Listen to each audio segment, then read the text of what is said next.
अस्सलाम वालेकुम viewers, how are you? कैसे हैं आप लोग? आज पाकिस्तान इंडिया का मैच था। आ थोड़ी सी चेहरे पे आप मेरी मुस्कुराहट देख रहे होंगे। उसकी वजह यह है कि ऐसा नहीं है कि मुझे अफसोस नहीं है कि पाकिस्तान मैच हार गया। अब तो सच कहूं, टू बी वेरी ऑनेस्ट, हंसी भी आती है, क्योंकि अब तो इतना प्रिडिक्टेबल हो गया है, इतना प्रिडिक्टेबल हो गया है कि आप यकीन करें, एटलीस्ट मैं तो पहले से ही बता सकता हूं कि पाकिस्तान कैसे हारेगा। क्योंकि आप पाकिस्तान का कोई भी मैच उठा के देख लें, लास्ट 3 मैच उठा के देख लें, पाकिस्तान की सेम ही स्ट्रैटेजी रही है और अपनी सिर्फ और सिर्फ स्ट्रैटेजी से हार रहे हैं।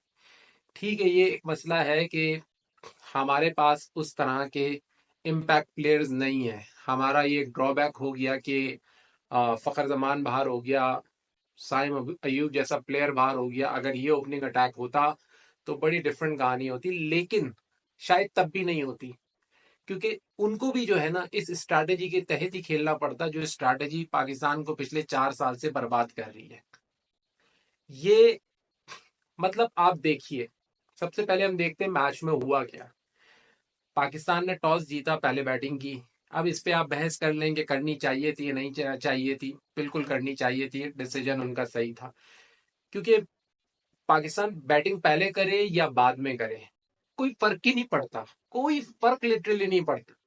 न्यूज आप देखिए, अभी रिसेंटली बात कर लेते हैं, हम बहुत पीछे नहीं जाते। ट्राई नेशन सीरीज हुई, पाकिस्तान ने न्यूजीलैंड के खिलाफ पहली बैटिंग की, हार गया, ठीक है ना। फिर पाकिस्तान ने न्यूजीलैंड के खिलाफ फाइनल में सेकंड बैटिंग की, हार गया, ठीक है।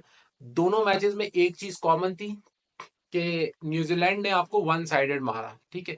दोनों मैचेस के अंदर एक चीज कॉमन थी कि पाकिस्तान की जो स्ट्रैटेजी थी वो यही थी कि शुरू में रोक के खेलना है, विकेटें इन हैंड रखनी है, और आखिर में जाके चार्ज करना है, ठीक है।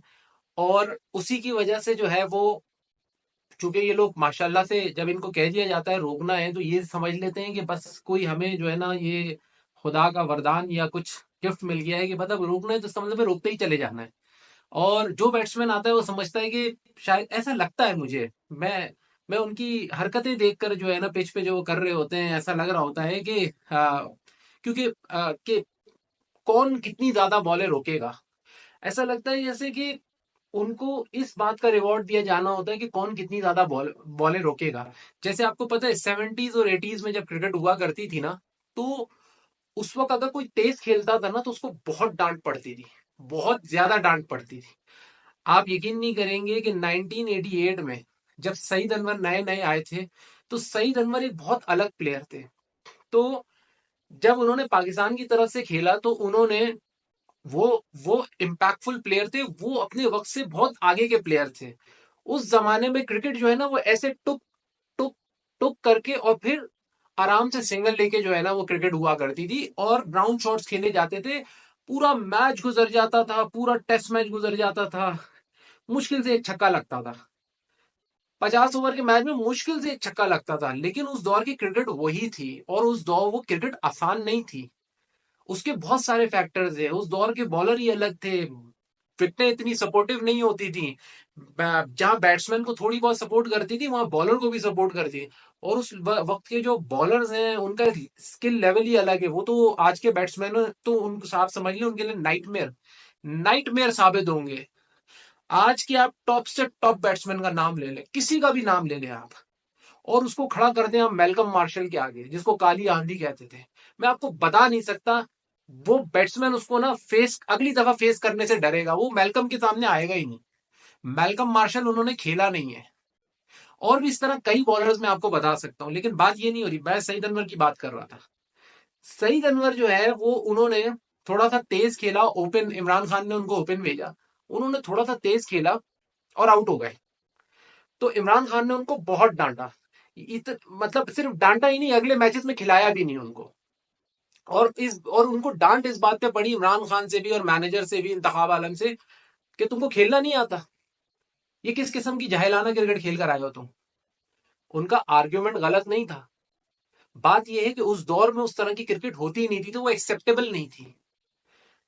तो जिस तरह आज ये टुक टुक वाली क्रिकेट एक्सेप्टेबल नहीं है, 80s में कोई सोच नहीं सकता था कि ये जो टेस्ट क्रिकेट होती है, जो एक प्रॉपर क्रिकेट होती है, ये एक्सेप्टेबल नहीं होगी दुनिया को।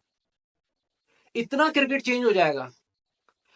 तो उसके बाद जो है सईद अनवर जो है वो दोबारा टीम में फिर आए और उन्होंने एक बहुत ही शानदार इनिंग खेली। और तब इमरान खान ने ये जज कर लिया कि यार इस बंदे का टैलेंट ही यही है। मैं इसको गलत जज कर रहा था, मैं इसको उस स्टाइल में ढालना चाह रहा था कि जिस तरह बाकी खेलते हैं। तो खैर वो एक ऐसे कप्तान थे जिनको ये समझ आती थी, वो प्लेयर का टैलेंट चेक कर लेते थे कि कौन सा प्लेयर किस टाइप का है, वो उसको उसी कैलिबर पे, उसी स्किल पे खिलाते थे। अब ये एक आला कप्तान की जो है क्वालिटी होती है कि वो अपने प्लेयर से उसका पोटेंशियल देखते हुए उसके पोटेंशियल पे उसको खिलाए। तो वो उस दौर में, और वो वाली क्रिकेट जो है आज खेली जा रही है। और पाकिस्तान वो क्रिकेट खेलता है कि टुक टुक टुक, और फिर उनको ऐसा लगता है, फिर मैं वही बात करूंगा कि उनकी स्ट्रैटेजी होती है कि आखिर में मारेंगे। लेकिन आज तक उनको ये नहीं समझ में आएगा कि आखिर में मारेगा कौन, कौन मारेगा। तो to be very honest, match शुरू होता है, हम बैटिंग पहले करते हैं। मैं आपको यही बता रहा था कि न्यूजीलैंड से हमने पहले बैटिंग की, बाद में बैटिंग की, और चैंपियन ट्रॉफी के मैच के अंदर हमने उनसे पहले बैटिंग की। ओ, चैंपियन ट्रॉफी का जो मैच है उसके अंदर न्यूजीलैंड ने, अभी जो लास्ट मैच हुआ है उसके अंदर न्यूजीलैंड ने हमें टारगेट दिया और 350 रन का, और वो हम नहीं बना सके, ठीक है। और उसमें भी हमने क्या किया, इतना बड़ा पहाड़ के जैसा टारगेट है और हम खेल रहे हैं ऐसे कि जैसे ऐसा लगता है स्कोर बोर्ड से हमारा कोई ताल्लुक ही नहीं होता है। ऐसा लगता है रन रेट जैसी ये जो बेकार चीज लिखी हुई होती है ना स्कोर बोर्ड पे, इससे ना पाकिस्तानी टीम का कोई ताल्लुक नहीं है। पाकिस्तानी टीम का ऐसा लगता है बस ये होता है ताल्लुक के, उनको एक फॉर्मेलिटी दी जाती है कि जाओ यार अब स्कोर तो बन गया है, तुम जाओ बस 50 ओवर फॉर्मेलिटी पूरी कर कर आ जाओ, मैच किसने जीतना है भाई। तभी पहले ओवर से जो वो टुक करना शुरू होते हैं, समझ ही नहीं आ रहा होता है कि वो 350 चेस करने गए या 100 रन चेस करने गए। तो वही चीज आज भी हुई, सेम एक ही स्ट्रैटेजी है, रोक के खेलना है, इतना रोकना है, अच्छा रोकने से कोई फर्क ही नहीं पड़ता, और एंड में मारेंगे। ठीक है भाई, मान लेते हैं आपकी ये स्ट्रैटेजी है, ठीक है, मैं मानता हूं कि 90s में और खास तौर पे 2000 के अंदर, 95 से 2005 के अंदर पाकिस्तान इसी स्ट्रैटेजी पे खेलता था। वसीम भाई लोगों की यही स्ट्रैटेजी होती थी कि शुरू में विकेटें रोकनी है, लेकिन तब भी ये स्ट्रैटेजी नहीं होती थी। ये मैं आपको बता दूं, तब भी ये स्ट्रैटेजी नहीं होती थी। तब ये स्ट्रैटेजी होती थी कि ओपनर से जाके तेज खेलना है। वन डाउन तक हमारा तेज खेलता था, अगर विकेट गिर जाती हैं दो, तो फिर जब फोर्थ डाउन और फिफ्थ डाउन आता था ना तो वो स्लो हो जाते थे।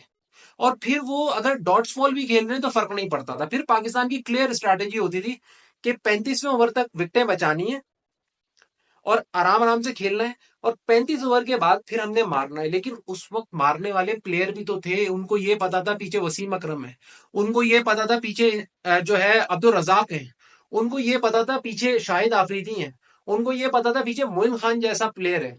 हमारे पास एक दो नहीं, चार चार ऑलराउंडर थे, और ऐसे खतरनाक ऑलराउंडर जो पूरी गेम पलट देते थे। अगर आपको यकीन नहीं आता तो कभी 99 वर्ल्ड कप की हाईलाइट्स उठा के देख लें, आपको पता चल जाएगा। उसमें हम फाइनल तक गए हैं। तो काफी मैचेस आपको ऐसे देखने को मिलेंगे, और सारे इसी स्ट्रैटेजी में देखने को मिलेंगे। और देखें कि पाकिस्तान ने आखिरी के 10-10 ओवर में किया किया है। तो बात मैं यही कह रहा था कि मान लिया आपकी स्ट्रैटेजी सही है, मान लिया कि आपने कहा कि भाई शुरू में रोक के विकेट इन हैंड करके खेलनी है, बाद में मारे, कौन मारेगा, कौन है आपके पास पीछे, एक हिटर का नाम तो आप बता दें। आप तो टीम के अंदर एक बंदे को परमानेंट नहीं रहने देते, सिवाय 2-3 बंदों के अलावा, 4 बंदों के अलावा बाकी कोई आपका परमानेंट नहीं है। अगर कोई थोड़ा सा भी अच्छा खेल ले तो आपको टेंशन हो जाती है क्यों खेल रहा है, उसको बाहर निकाल देते हैं। खुशदिल को आप कहां से उठा कर ले आए। मैं खुशदिल की ये बात नहीं कर रहा कि वो प्लेयर कैसे हैं, वैसे वो तो मैंने देख लिया, इफ्तिखार हूं, खुशदिल हूं, कोई भी हूं। आज खुशदिल जो है वो इंडिया के खिलाफ हिटिंग करने की कोशिश कर रहे थे। ये क्या प्लेयर है यार, आप, मुझे समझ में नहीं आती ये क्या प्लेयर है। ये किस किस्म के प्लेयर हमारे पास आते हैं। मतलब ये कोई प्लेयर होता है जिससे को सिर्फ ऑन साइड पे खेलना आता है, सिर्फ वो ऑन साइड पे छक्का मारेगा, ना स्ट्रेट, ना मिड ऑफ, ना जो स्क्वायर लेग, कहीं पर भी नहीं। मतलब बस यही एक गेम है कि आप यूं खड़े हो गए हो और अब आपने यूं ही मारना है बस। और अगर आप राइटी हो तो आपने यूं ही मारना है बस। मतलब आपको सामने वाला बॉलर बेवकूफ नजर आ रहा है कि वो आपको जो है, वो आपको बिल्कुल आपके जोन में बॉलिंग देगा कि भाई यहां पर मैं दे रहा हूं, तू मार मुझे वहां पर। वो तो आपकी 2 मिनट में, आप देखें इंडिया के बॉलर्स ने क्या किया, उस दिन न्यूजीलैंड के बॉलर्स ने क्या किया, वो तो 2 मिनट में जो है वो आपकी ये वीकनेस पकड़ लेते हैं और आपको ऑफ स्टंप पे यॉर्कर्स बॉलिंग कराते हैं, ऑफ स्टंप पे जो है स्लो बॉलिंग कराते हैं। तो अब जाहिर सी बात है एक बंदा कितना ऑफ स्टंप पे जाके चप्पू चलाएगा। उसने की तो एक लग गया तो लग गया, वरना दूसरी तो वो खड़ी होगी, वो तो कैच ही जाएगा। ये तो डेफिनेटली बात है, ये तो कोई मुश्किल बात है ही नहीं। एक बेवकूफ से बेवकूफ बॉलर भी आपकी ये वीकनेस पकड़ लेगा। तो ये कैलिपर है आपके हिटर्स का। और ये नहीं, जो आ रहा है वो ऐसा ही है। आसिफ अली ऐसे ही थे, सिर्फ मिड ऑन की गेम थी उनकी। इफ्तिखार ऐसे ही थे, सिर्फ मिड ऑन की गेम थी उनकी। आज खुशदिल को देख रहा हूं, ऐसा ही है। एक वो लड़का अच्छा खेला था अभी पिछले कुछ मैचेस में, इरफान नियाजी, जिसने बहुत अच्छी हिटिंग की थी, चारों तरफ ग्राउंड की खेल रहा था। वो टीम से बाहर है, वो चैंपियन ट्रॉफी में सेलेक्ट नहीं हुआ, समझ में नहीं आया। तो बात यह है कि देखिए, मैच तो हम बहुत सी जगहों पे हार गए थे। मैच हम हार गए, आपको पता है कितनी डॉट्स बॉल खेली गई है इस मैच के अंदर? पिछले मैच में पाकिस्तान ने 20 ओवर डॉट बॉल खेला, 20 ओवर। न्यूजीलैंड के मैच में हम 20 ओवर डॉट बॉल खेल रहे हैं। 20 ओवर का मतलब जानते हैं कि 30 ओवर बाकी, आप 30 ओवर में रन बनाएंगे? जो team 20 over match dot ball खेल ले, वो मैच उसके लिए वहीं खत्म हो जाता है, जब तक कि वो कोई मिरेकल परफॉर्मेंस ना दे। इसी तरीके से आज हमने 27 ओवर डॉट बॉल खेले माशाल्लाह। मुझे लगता है कि आज हमने ये डॉट बॉल का रिकॉर्ड बनाया होगा, डेफिनेटली बनाया होगा। 27 ओवर डॉट बॉल, मतलब 150 से भी ज्यादा हम डॉट बॉल खेल गए। तो कहां से मैच जीत, मैच तो हम वहीं पर हार गए। अब आ जाए दूसरी बात पे कि वही कि रोक रोक के खेलना है, खेलना है, खेलना है, और फिर बाद में कौन मारेगा? ये जो रोक रोक के रिजवान खेल रहे थे, ये जो रोक रोक के जो है सऊद शकील खेल रहे थे, इनकी इनकी इतनी औकात है कि ये बाद में छक्के मार लें, तो फिर मार के दिखाया करे ना। जब मारने का वक्त होता है तो ये आउट हो जाते हैं, हर मैच में आउट हो जाते हैं। रोकना कोई मुश्किल होता है? रोक तो आप और मैं भी सकते हैं। आपको क्या लगता है पाकिस्तान में हर बच्चे को क्रिकेट आती है? आपको क्या लगता है बैट बना के, अगर बैट पकड़ के हम वहां खड़े हो जाएंगे तो रोक नहीं सकते? आप और मैं भी रोक लेंगे। बात यह है कि उन विकेट्स के ऊपर शॉट्स मारना। और सारी जिंदगी इन लोगों ने क्रिकेट खेली, हमने तो खेली नहीं है। तो जब शॉट मारने का वक्त आता है तब इनसे लगती नहीं है। तो इनको नहीं पता इनकी औकात क्या है? क्या इनको नहीं पता कि ये किस कैलिबर के प्लेयर है? छक्का इनसे लगता नहीं है यार। मतलब ऐसा वक्त आ गया है कि 50 ओवर के मैच में पाकिस्तान एक छक्का मार रहा है। शर्म की बात है, पाकिस्तान जैसी टीम जो फास्ट बॉलिंग और अपने सिक्सेस की वजह से दुनिया में पहचानी जाती थी, सबसे ज्यादा छक्के हम लोग मारा करते थे। अगर हम 90s और 2000 का एरा उठाएं तो शाहिद आफरीदी ने जो रीत कायम की थी, उसके बाद शाहिद आफरीदी, सईद अनवर तो उस वक्त लगे हुए थे, उसके बाद जो है अब्दुल रजाक, उसके बाद वसीम भाई। हमारी तो गेम ही छक्कों से स्टार्ट होती थी। और वो टीम पूरे मैच में एक छक्का मारती है।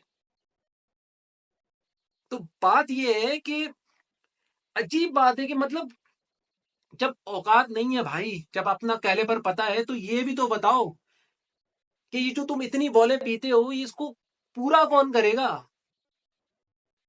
कोई पूरा भी तो करे ना आकर।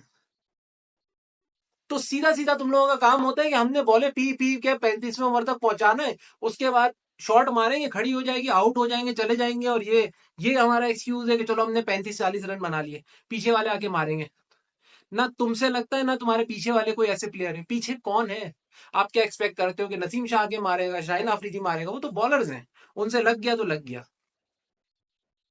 ना आपने एक हिटर प्रॉपर डाला है टीम में, ना आपने स्पिनर्स डाले। इंडिया 3 स्पिनर से गया है।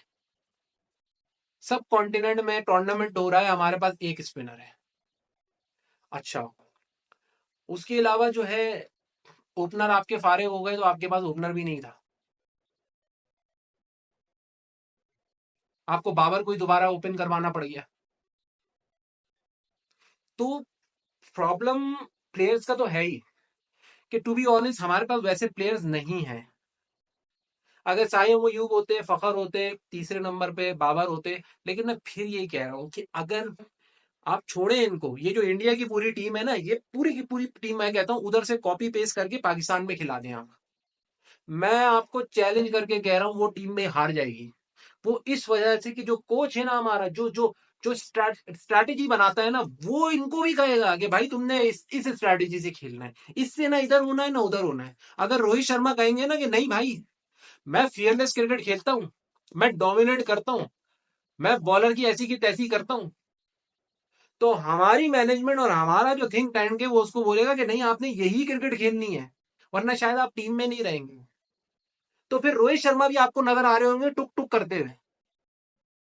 ये मैं आपको सही बात बता रहा हूं। तो इट्स नॉट अबाउट कि आप कितनी भी अच्छी टीम खिला दो, आप कितने भी टैलेंटेड प्लेयर ले आओ, इट्स अबाउट कि वो जो पीछे थिंक टैंक बैठा हुआ है ना हमारा, जो ये स्ट्रेटेजी बनाता है, वो basically I am sorry to say वो बहुत बहुत दकियानूसी उनकी स्ट्रैटेजीज हैं, बहुत पुरानी स्ट्रैटेजीज हैं। वो नए जमाने के अंदर चिपन ही नहीं हुआ आज तक।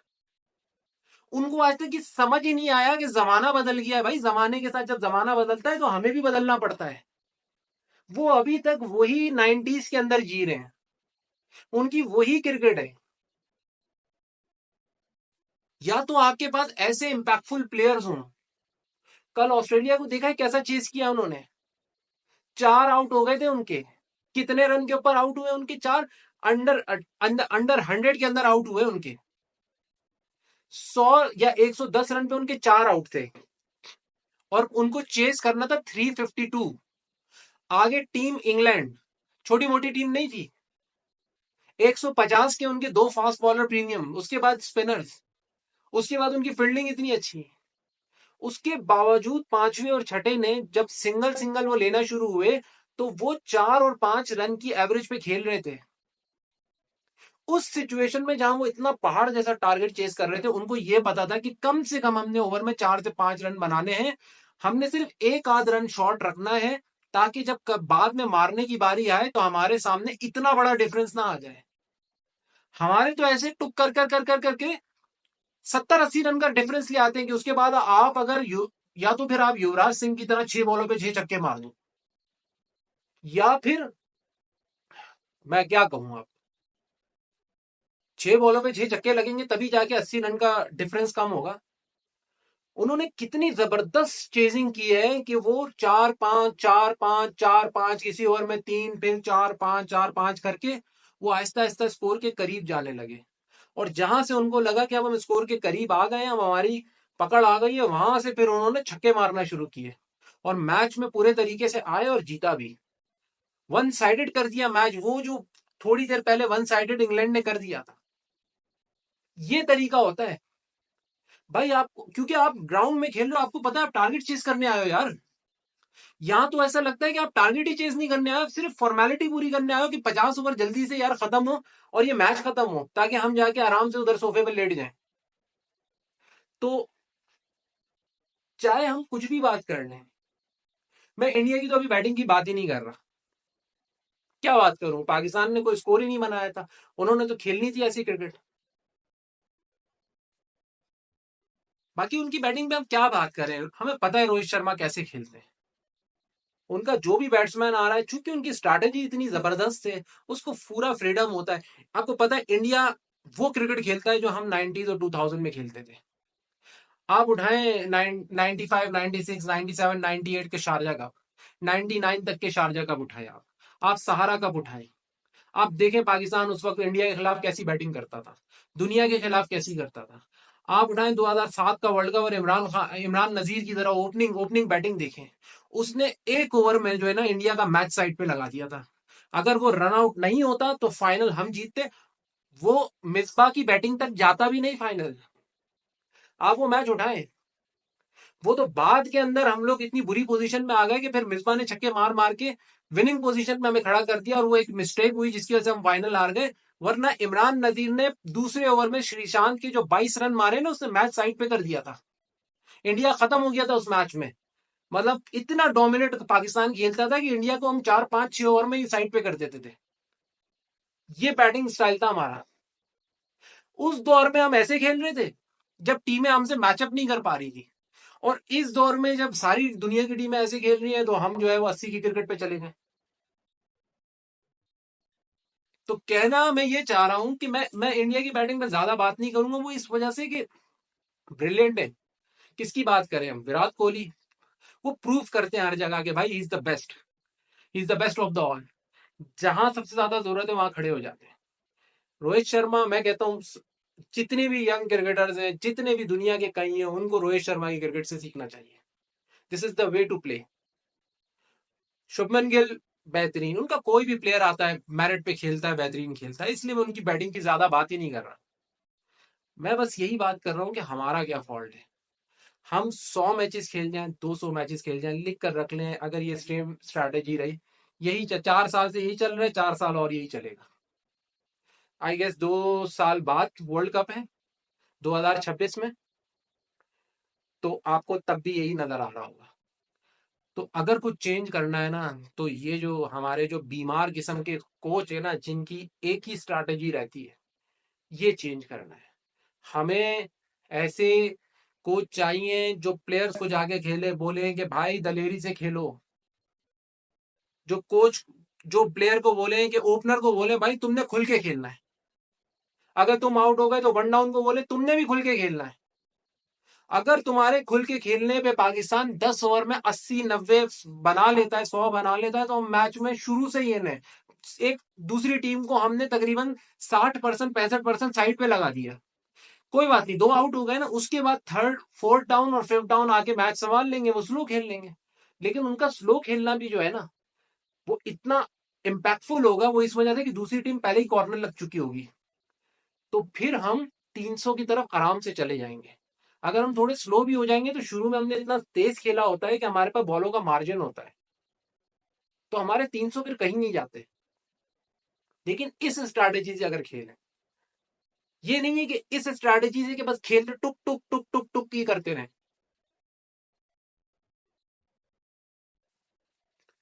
तो बस व्यूअर्स यही कहना चाहूंगा कि मैं मतलब डिसअपॉइंटेड तो हूं ही, लेकिन इतना डिसअपॉइंटेड आज मैं आज नहीं हूं, मतलब कि क्योंकि पता था यार यही रिजल्ट है। टीम ही गलत खिलाई है, कोई चीज हमारे पास कंप्लीट नहीं है, ना ऑलराउंडर कंप्लीट है। पता नहीं हमारे फास्ट बॉलर्स को क्या हो गया है, आई डोंट नो, मुझे समझ में नहीं आई। वो फास्ट बॉलर्स है जिनको खेला नहीं जा रहा था आज से 2-3 साल पहले, और अब इनका समझ में नहीं आ रहा। लेकिन एक बात मुझे समझ में आती है, देखिए ये वही फास्ट बॉलर थे जो आ, दुनिया को खेलने नहीं दे रहे थे। शाहीन आफरीदी हर ओवर के अंदर एक विकेट लेते थे। पहले ओवर में आपको पता है, याद होगा, आज भी बोला जाता है कि वो पहले ओवर में एक विकेट निकालते ही निकालते थे। ये रोहित शर्मा को खड़ा नहीं होने देता था अपने सामने। लेकिन क्या बोले, क्या हुआ, ये वही तो बॉलर है। इसका मतलब है कि मेहनत कम कर रहे हैं। देखिए बॉलर्स का ना, बॉलर जितनी मेहनत करता है ना, जितनी प्रैक्टिस करता है, उसकी उतनी लाइन और लेंथ अच्छी होती है। मुझे आज भी याद है, वसीम भाई, वकार भाई, ये लोग जब टूर खत्म कर कर आते थे ना, तो पाकिस्तान तो आते ही नहीं थे, सीधा काउंटी चले जाते थे खेलने। सारी जिंदगी इन्होंने काउंटीज ही खेली है। वहीं से फिर पाकिस्तान कहीं और जाता था तो वो टूर को जो वहां पर ज्वाइन करते थे। तभी तो उनका बॉल, वो जहां बोलते थे बॉल वहीं से घूम कर आता था। आखिर कुछ तो था ना उनमें। वो क्या था? वो प्रैक्टिस थी। जैसे वसीम अकरम बताते हैं ना कि इमरान खान जो है वो एक स्टंप रख के, पेप्सी का ढक्कन रखकर पिच के बीच में, और फिर खुद भी प्रैक्टिस करते थे और वसीम अकरम को भी कहते थे कि इसके ऊपर प्रैक्टिस करो, मतलब तुम्हारा जो टप्पा है, बॉल का टप्पा है, वो पेप्सी के ढक्कन को लग के जो है विकेट पे लगना चाहिए। और एक स्टंप पे इतनी एक्यूरेसी। अब आप सोचें, जब बंदा इस तरह से प्रैक्टिस करेगा तो उसकी कितनी एक्यूरेसी होगी। वो जहां बॉल टिप करेगा ना, बॉल वहीं से घूमेगा। तो बस इतना तो समझ में आता है कि ये लोग मेहनत नहीं करते। लेकिन सबसे बड़ा जो एक तरह का आप कर रहे हैं नासूर बन गया है ना, वो ये स्ट्रैटेजी बन गई है, और ये पाकिस्तान की क्रिकेट को तबाह करती रहेगी। बस इससे ज्यादा कुछ नहीं बोलना चाहूंगा। आई नो हम सब डिसअपॉइंटेड है। चैंपियन ट्रॉफी से तो हम बाहर हो गए, अब ये कहना कि जी अब वो उससे हार जाएगा, वो से, ये बेकार बात है। और हम डिजर्व भी नहीं करते थे। बस दुख इस बात का है कि हम होस्ट कर रहे हैं, हमें इतनी जल्दी बाहर नहीं होना चाहिए था। हमारी आवाम डिजर्व करती थी कि हम अपनी टीम को सेमीफाइनल्स में देखें। लेकिन अब अपनी टीम के बगैर चैंपियन ट्रॉफी देखनी पड़ेगी, इस चीज का अफसोस है। बाकी व्यूअर्स, नेक्स्ट वीडियो में मिलते हैं। Thank you so much. Allah Hafiz.